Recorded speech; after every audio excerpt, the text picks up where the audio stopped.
Grabe po yung ano mga idol, hangin.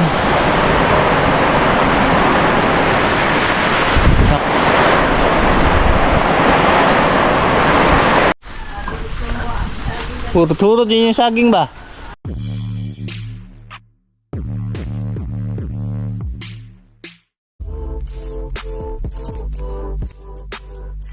Mga idol, magandang gabi po sa inyo lahat dyan, no? Isang magandang gabi po sa lahat mga idol. Bali, oras po natin ngayon alas 8 na, alas 8 mahigit na mga idol. Kasi kanina pagkatingin ko sa cellphone, sinarge ko yung cellphone, ayan, 8:15, mga 8:20 na siguro ngayon. Ayan, bali kanina po mga idol nag-message yung MDRRMC ba, yung Bohol daw po ay signal number 4 na. Tapos yan, dinig nyo naman po mga idol, no? Nagpaparamdam na po yung yung hangin. Sobrang lalakas na ng hangin, no? Sana po maiwas. Tsaka din po, ko lang, at din ako dito, nag-impake din ako dito mga idol. Yan, bali naghanda na po ako ng mga flashlight.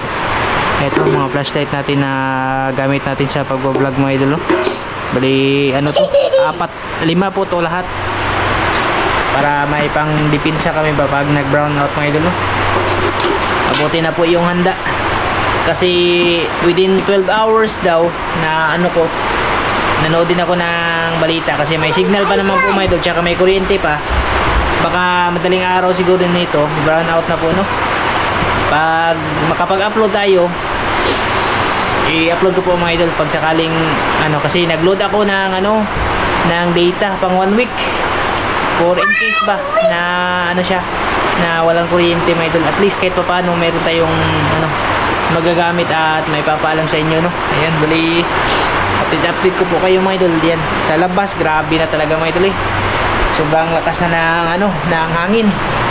Ramdam mo na talaga na kung naglandfall na po yung bagyo sa Eastern Samar. Tsaka dito nilagyan ko na rin po yung side na dito mga idol. Sinarado na namin yung pintuan. Ayan na. Ramdam mo na yung mga idol, yung ulan, yung hangin. Ayan na.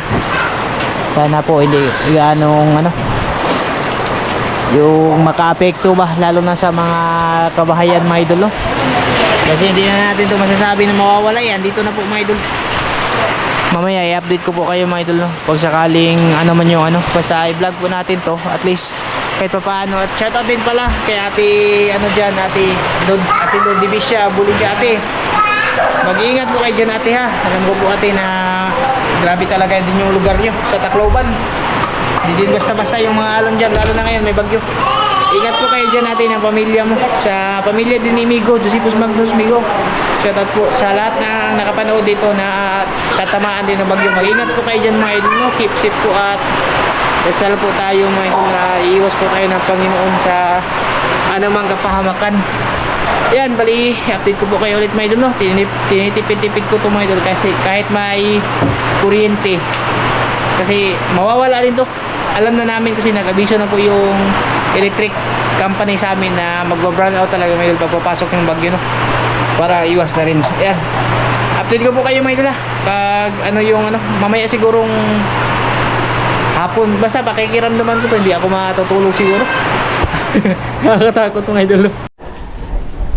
Ayan mga idol, dito tayo mga idol.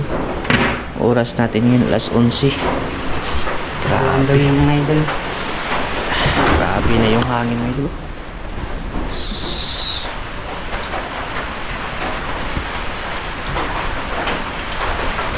Sobrang lakas na po ng hangin mga idol. Tsaka wala ng kuryente, brown out na kanina pang mga alas 9 ng gabi. Nawala na yung kuryente. Grabe na yung hangin mga idol. Mamaya pa pong madaling araw yung nito, mga alas 3 siguro, no? Yung mga sumasayaw na yung mga dahon mga idol, yung mga puno. May Ginoo mga idol. Binabantayan namin yung dito sa likuran mga idol. Tumutunog na yung mga yero. Alas 11 pa po yung oras ngayon. Yung mga tao dito na, parang lumipat na dito. Pinamimay.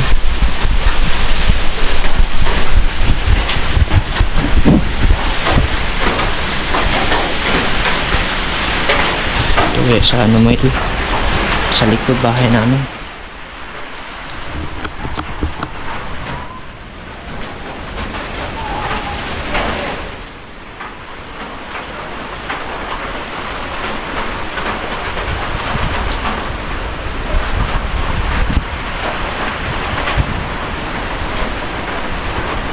Si ano mo ito, Tino. Sobrang lakas ng hangin. Yan o. Mamaya pa talaga yung ano nito, landfall mga idol.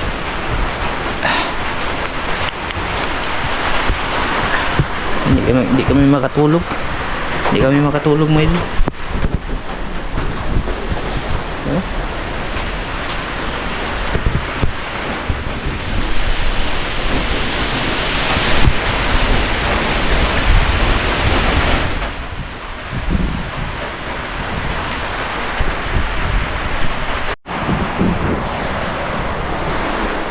Grabe yung hangin na sumasalubong mga idol.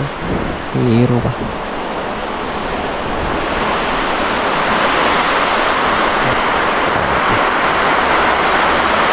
Nakalakas na. Lalo na ito sa labas siguro mga idol. Tulog na.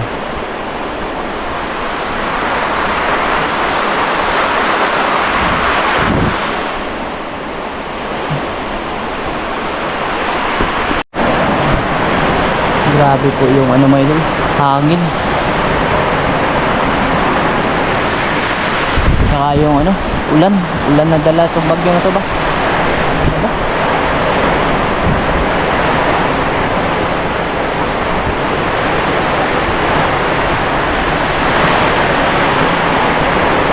Ang lakas mga idol. Grabe. Sus.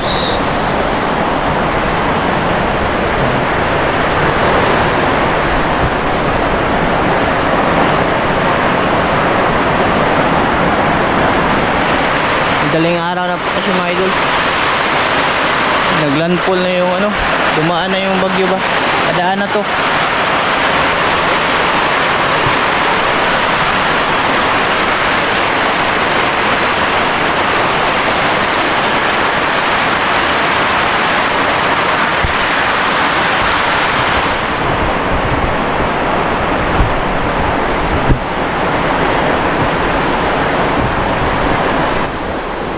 Launa pa lang po mga idol ng ano, madaling araw, 1:40. Hindi na po ako makatulog talaga. Kaka ano mga idol ba, nakabantay dito sa ano, sa bagyo na to mga idol. Rinig nyo ba mga idol?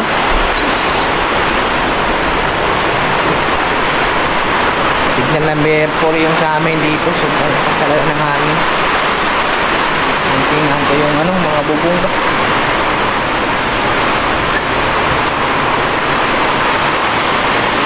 Sobrang ano may ito, sobra pong nakatakot.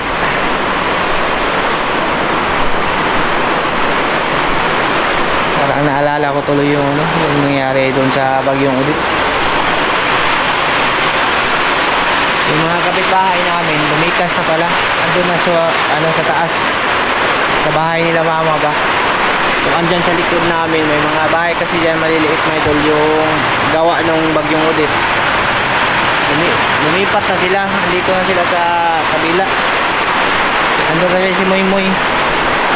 Ano pa lang, yung umaga pa lang nagsabi na sila na pag lumakas na yung bagyo, pag dumating na pwede ba daw na makituloy. Doon kasi mga idol madali lang kasi kinamoy mo ba, siguro hindi namin napansin na kumatok, kaya ano, wala sila dito, pero andun sila sa ano, nagsafety na po sila doon, no? Subok na din po kasi yung bahay nila mama na ano, na matibay talaga kahit dumaan na yung bagyo doon na ano ulit.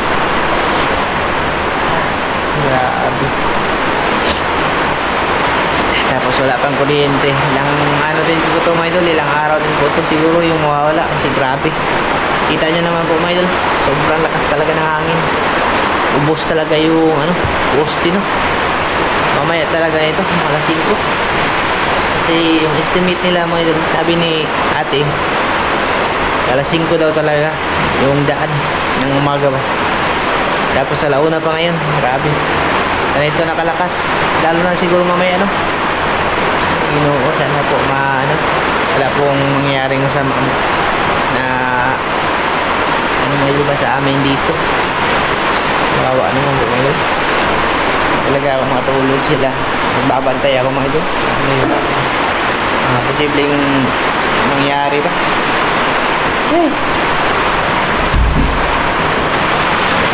Kakatakot yung tunog ng hangin. Umuugong yung hangin ba? Ayan, mga idol. Ay, gandang umaga. Umaga na. Ubus na mga idol yung ano, mga saging. Grabe.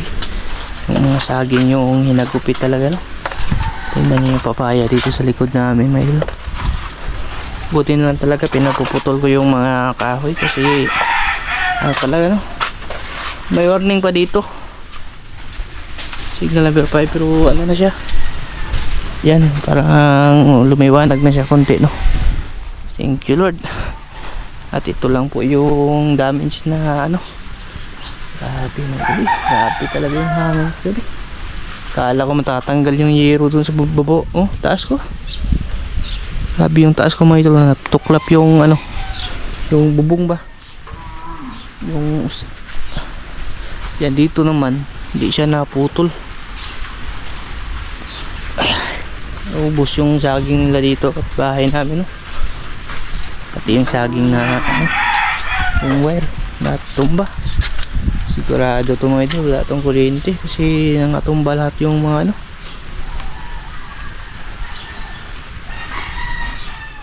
Yan din na mga ito. Liwanag na dito na side. Mikot pala yung hangin. Pati yung saging ko dito na ano lakatan palirit. Ubos yan mga side may dalo. Pati sa likod bahay namin laka tumba saging sa pipik. Hindi okay lang yan kahit bahala na yung saging kasi ano naman yan tutubo naman pero yung bahay nila okay lang lang. Napalagi warning sa to Unsa na warning? Buti na lang po mga idol. Ito lang yung damage na nangyari. Hindi gagaya lang sa bagyong Odette pa na ano talaga yung mga bahay. Hurot-hurot din yung saging ba? Nahurot din yung saging hapit. Eh mga idol, yung may mga bunga pa yung ano naubos. Yung balat inisi namin doon mamaya mga idol. Timay ka. Oo, naroon pa doon yung mga kuha ng mga dabong para ba doon nung una